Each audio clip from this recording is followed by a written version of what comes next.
Expo 2020 துபாயோடைய ஒரு walking tour இப்போ நம்ம போகிறோம். ஸோ உள்ளுக்குள்ளே போய் எப்படி இருக்குன்னு பார்க்கலாம் வாங்க.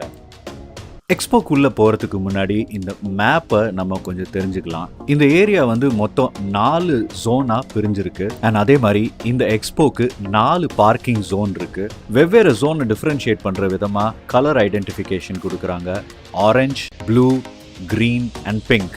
இந்த பதிவில் நம்ம துபாய் எக்ஸிபிஷன் சென்டர் என்ட்ரி பாயிண்ட்லேருந்து நம்ம அல்வாசல் பிளாசாக்குள்ளே நம்ம போகிறோம். அங்கேருந்து ஆரஞ்ச் ஜோன், அதாவது ஆப்பர்ச்சுனிட்டி பெவிலியன், அந்த ஏரியா வழியாக நம்ம நடந்து வந்து மறுபடியும் அல்வாசல் பிளாசாவுக்கு வரப்போகிறோம்.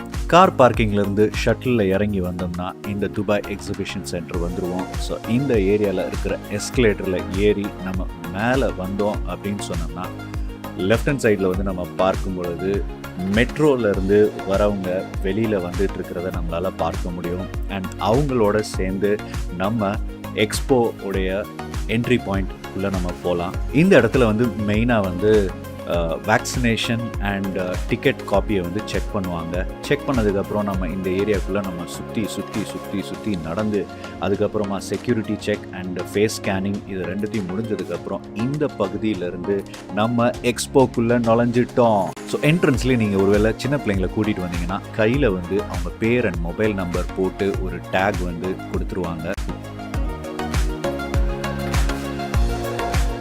அண்ட் இந்த 2 பக்கத்துலையுமே வந்து கிட்டத்தட்ட 192 கண்ட்ரியோடைய ஃப்ளாக் வந்து தொங்கிட்டு இருக்கு.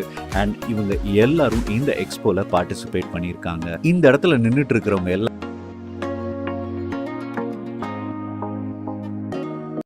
இந்த ரைட் ஹேண்ட் சைடு வந்து bank and smart police station இருக்குது. அண்ட் அதே மாதிரி லெஃப்ட் ஹேண்ட் சைடில் வந்து பார்த்தீங்க அப்படின்னு சொன்னால் சாவினியர் ஷாப் இருக்குது. ஸோ இந்த இடத்துல வந்து நீங்கள் அந்த எல்லோ கலர் பாஸ்போர்ட் வாங்கி ஒவ்வொரு பெவிலியன்லேயும் நம்ம விசிட் பண்ணும் பொழுது ஒரு ஸ்டாம்பிங் கொடுப்பாங்க. அண்ட் அதை நம்ம சாவினியராக வச்சுக்கலாம். இந்த சைடில் 2 பில்டிங் தெரியுதுல்ல, அது வந்து பார்த்தீங்கன்னா எக்ஸ்போவுடைய ஹோட்டல். கிறிஸ்மஸ் அப்போ வச்ச அந்த டெக்கரேஷன் வந்து இன்னும் அப்படியே மாற்றாமல் வச்சுருக்காங்க. அண்ட் எதிர்த்தாப்பில் வந்து கிறிஸ்மஸ் ட்ரீ வச்சு அதில் அந்த டெக்கரேஷன் ஐட்டம்ஸ் எல்லாம் வந்து இருந்துச்சு, அதை மட்டும் ரிமூவ் பண்ணி வச்சுருக்காங்க. ஸோ அங்கேருந்து நடந்து வந்து ஒரு வழியாக அல்வாசல் பிளாசாக்கு பக்கத்தில் வந்துட்டோம். ஸோ இப்போ இந்த அல்வாசல் பிளாசா மேப்பில் எப்படி இருக்குன்னு பார்க்கலாம். ஸோ இதுக்குள்ளே வந்து பார்த்தீங்கன்னா சென்டரில் வந்து ஒரு ஸ்டேஜ் இருக்குது. அங்கே வந்து பெர்ஃபார்மன்ஸ் வந்து போகும். அண்ட் மேலே கருப்பாக சர்க்கிளாக இருக்குல்ல, அது எல்லாமே வந்து ப்ரொஜெக்டர். நைட்டு வந்து இந்த இடத்துல வந்து அழகாக ஒரு ஷோ வந்து நடக்கும். இந்த வாசல் பிளாசாவை சுற்றி வந்து உட்கார்றதுக்காக இடம் வச்சுருக்காங்க. ஷோ இல்லாத மிச்ச நேரம் வந்து பார்த்தீங்கன்னா சூதிங்காக வந்து ஒரு மியூசிக் அண்ட் ப்ளசண்ட்டாக ஒரு லைட்டிங்கை போட்டு வச்சுருப்பாங்க. ஸோ அதை உட்காந்து இந்த இடத்துல நம்ம கொஞ்சம் நேரம் டைம் ஸ்பெண்ட் பண்ணாதனாலே செம ரெஃப்ரெஷிங்காக இருக்கும். ஸோ இப்போ நம்ம அந்த ஆரஞ்சு ஜோனுக்குள்ளே நம்ம என்ட்ரி ஆக போகிறோம். ஸோ இங்கே இந்த ஆரஞ்சு லீஃபோடைய பார்டரில் அப்படியே போய் மறுபடியும் இந்த அல்வாசல் பிளாசாக்கு தான் வரப்போகிறோம். 2 நாளாக செம்மையாக மழை பெஞ்சிட்ருக்கா, அதனால் ஆட்களுடைய நடமாட்டம் கொஞ்சம் கம்மியாக இருக்குது. அண்ட் இந்த பேரிகேட்டை தாண்டி அந்த பகிலாம் இந்த சைடு வரக்கூடாது. அதே மாதிரி லெஃப்ட் ஹேண்ட் சைடில் ஒரு ஆரஞ்சு லைன் வந்து போட்டிருப்பாங்க. ஸோ அந்த இடம் வந்து பார்த்திங்கன்னா இந்த பகி போகிறதுக்கான டெடிகேட்டட் ஏரியா. அண்ட் சென்டரில் வந்து ட்ரெயின் நடக்கும். ஸோ இன் பிட்வீனில் நமக்கு கிடைக்கிற கேப்பில் நம்ம நடந்து போய்க்கலாம். அண்ட் இந்த டே டைமில் நம்ம கம்ஃபர்டபுளாக நடந்து போகிறதுக்கு மேலே வந்து ஷாமியானா போட்டிருக்காங்க. இந்த வீடியோவில் தெரிஞ்சே ஆகணும்னு ஒருத்தர் நுழையிறாரு பாருங்க. இங்கே ஃபர்ஸ்ட் நம்ம பார்க்குறது வந்து GCC கல்ஃப் கோஆப்ரேஷன் கவுன்சில். அதுக்கு பக்கத்தில் இருக்கிறது வந்து லக்சம்பர்குடைய பெவிலியன். லக்சம்பர்க் வந்து ஒரு யூரோப்பியன் யூனியன் கண்ட்ரி.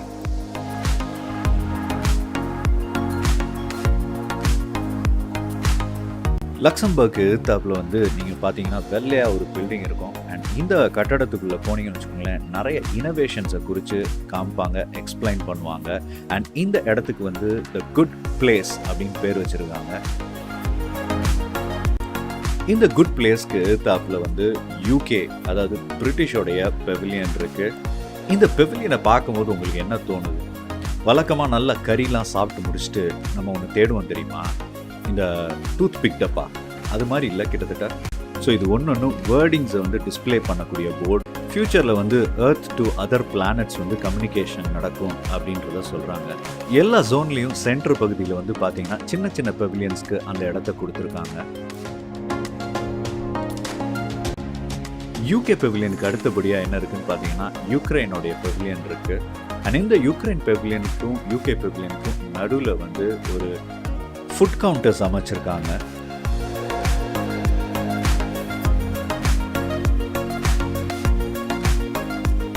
ஸோ மழை பெஞ்சதுனால ஒரு சில பொருட்கள் எல்லாம் வந்து கவர் போட்டு மறைச்சி வச்சுருக்காங்க. எக்ஸ்போவில் நம்ம ரொம்ப முக்கியமாக தெரிஞ்சுக்க வேண்டியது இந்த விசிட்டர் சென்டர். இந்த இடத்துக்கு வந்தீங்கன்னா ரெஸ்ட் ரூம், சின்ன ஒரு ஷாப் அண்ட் அதுக்கப்புறம் அசிஸ்டன்ஸ் தேவைப்படுகிறதெல்லாம் வந்து அங்கே நம்ம பெற்றுக்கொள்ளலாம். ஆச்சரியமாக ஒரு விஷயம் நடந்துச்சுங்க. இன்றைக்கி ஃபுல்லாக நான் எங்கெங்கெல்லாம் வந்து கொஞ்சம் ரிலாக்ஸ் பண்ணணும், அங்கே வந்து என் பக்கத்தில் ஒரு புறா வந்து ரொம்ப காலுக்கு பக்கத்துலலாம் வந்து விளையாண்டுட்டு போச்சு. கொஞ்ச நாளைக்கு முன்னாடி இதே மாதிரி வேற ஒரு கதையை கேட்டேன். ஸோ அந்த கதையை நான் இப்போ சொல்ல முடியாது, அதுக்கு நான் வேற வீடியோவில் சொல்கிறேன்.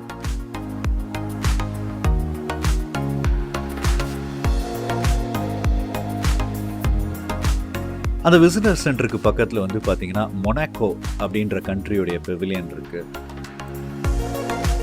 மொனாக்கோவை தொடர்ந்து ஒரு சூப்பர் பெவிலியன் இருக்குங்க, பேடன் வுட்டன்பர்க். இந்த பெவிலியனை குறித்து நான் டீட்டெயில்டாக ஒரு வீடியோ போட்டிருக்கேன், வொர்த் வாட்சிங். நிறைய விஷயங்கள் நம்ம இந்த பெவிலியனில் தெரிஞ்சுக்க முடியும், கண்டிப்பாக பாருங்கள்.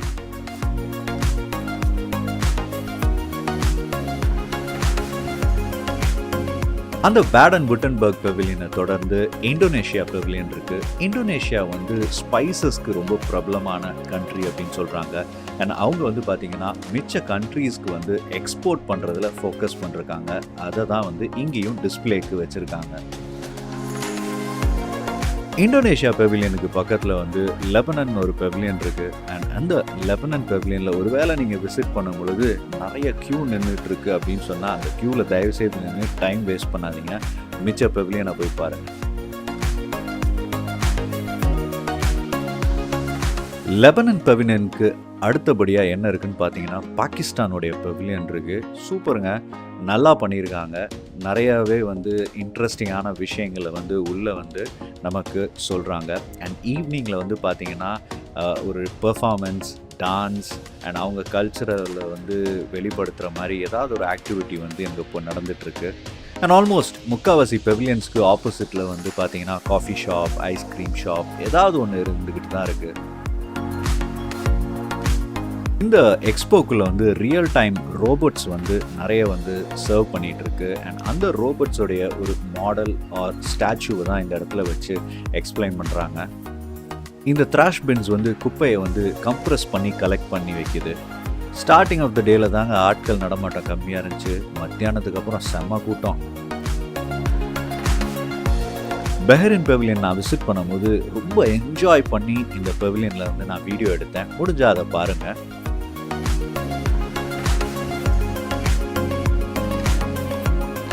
காற்று செம்மையாக அடிச்சுக்கிட்டு இருந்ததுனால அந்த பஹ்ரைனுடைய ஃப்ளாக் வந்து ரொம்ப அழகாக பறந்துட்டு இருந்துச்சு. எம்டி பாட்டில்ஸ் வச்சு அப்பப்போ நம்ம தண்ணி ரீஃபில் பண்ணி யூஸ் பண்ணிக்கலாம்.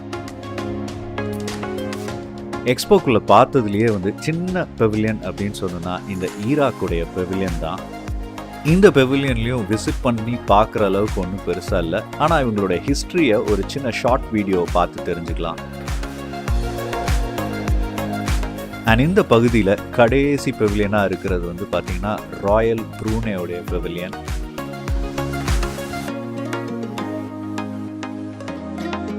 ஸோ எதிர்த்தாப்பில் நம்ம பார்த்துட்டு இருக்கிறது வந்து ஆப்பர்ச்சுனிட்டி பார்க்கிங்கில் பார்க் பண்ணிட்டு வரவங்க உள்ளே வரக்கூடிய அந்த பகுதி.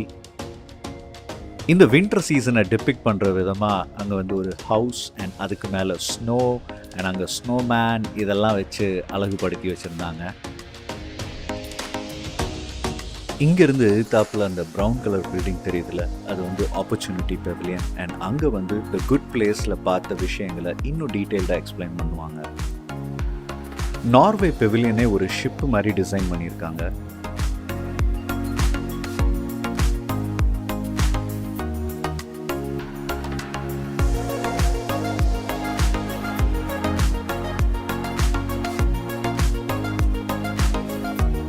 நார்வே பெவிலியனுக்கு அடுத்தபடியாக கொலம்பியாவுடைய பெவிலியன் இருக்கு.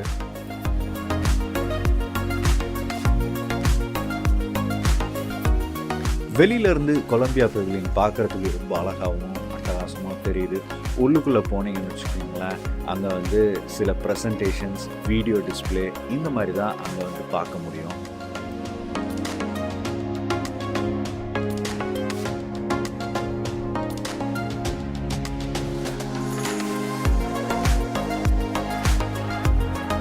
ஸோ அதை தொடர்ந்து பெலாரஸ் அப்படின்னு ஒரு பெவிலியன் இருக்குது.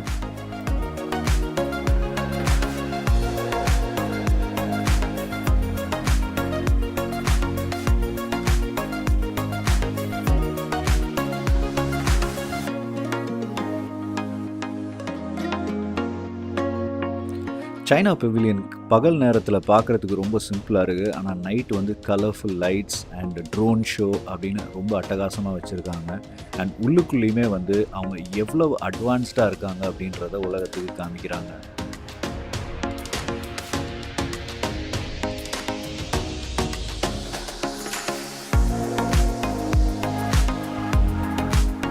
ஆஸ்ட்ரியா பெவிலியன் வந்து பார்த்திங்க அப்படின்னா இந்த கோனிக்கல் ஷேப்பில் வந்து இவங்க இதை பில்ட் பண்ணியிருக்கிறதுனால டெம்பரேச்சர் வந்து உள்ளே வந்து கண்ட்ரோல்டாக வச்சுக்க முடியும், எந்த ஃபேன் ஆர் ஏர் கண்டிஷனர் இல்லாமல் அப்படின்னு சொல்கிறாங்க.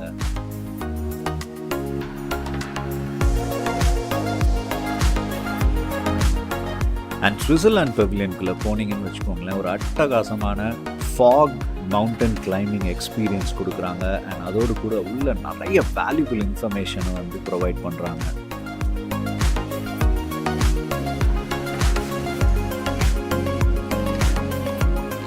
ஸோ ஈஜிப்டோடைய பெவிலியனுக்குள்ளே போனீங்கன்னா கண்டிப்பாக அவங்களுடைய ஹிஸ்டாரிக்கல் ஆக்டிவிட்டீஸ் வந்து கொஞ்சம் அங்கே வந்து சொல்லுவாங்க. ஃபேரோவோடைய பிலாங்கிங்ஸ் இதெல்லாம் காமிப்பாங்க. அண்ட் அதுக்கப்புறம் அவங்களுடைய சுவிஸ் கேனல் ப்ராஜெக்டை பற்றி கண்டிப்பாக சொல்லுவாங்க.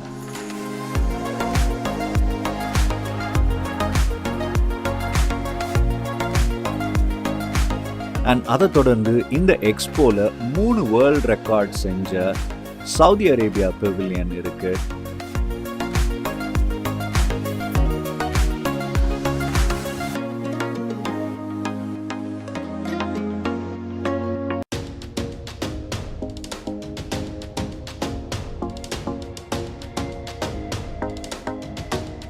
அண்ட் சவுதி அரேபியா பெவிலியனுக்கு எக்ஸாக்ட் ஆப்போசிட்டில் வந்து மொராக்கோ பெவிலியன் இருக்குது. இந்த மொராக்கோ பெவிலியன் தான் இந்த எக்ஸ்போலேயே டாலஸ்ட் பில்டிங் அப்படின்னு சொல்கிறாங்க.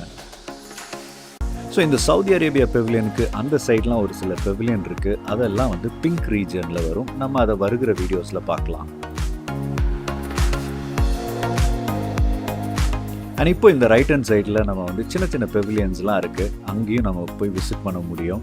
அண்ட் இதே வந்து லெஃப்ட் ஹேண்ட் சைடில் வந்து பார்த்தீங்கன்னா அங்கே வந்து யுஏஇயோட பெவிலியன் இருக்குது. அதுவுமே வந்து பிங்க் ரீஜனில் தான் வருது.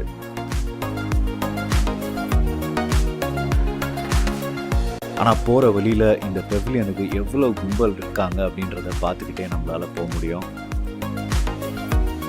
ஸோ அல்வாசல் பிளாசாவில் நம்ம ஆப்பர்ச்சுனிட்டி, அதாவது ஆரஞ்ச் ஜோன் அந்த ஏரியாவை இப்போ நம்ம கவர் பண்ணி நடந்து வந்து மறுபடியும் அல்வாசல் பெவிலியன் கிட்டேயே வந்துட்டோம். ஸோ இந்த இடத்த நீங்கள் மேப்பில் பார்த்தீங்கன்னா உங்களுக்கு எக்ஸாக்டாக நம்ம இப்போ எங்கே வந்துட்டுருக்கோன்னு தெரியும்.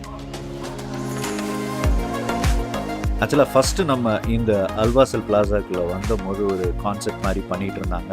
அண்ட் இப்போ நம்ம இந்த ரவுண்ட்லாம் அடிச்சுட்டு வரும்போது வந்து பார்த்தீங்க அப்படின்னு சொன்னால் அந்த ப்ரோக்ராம் முடிஞ்சிருச்சு.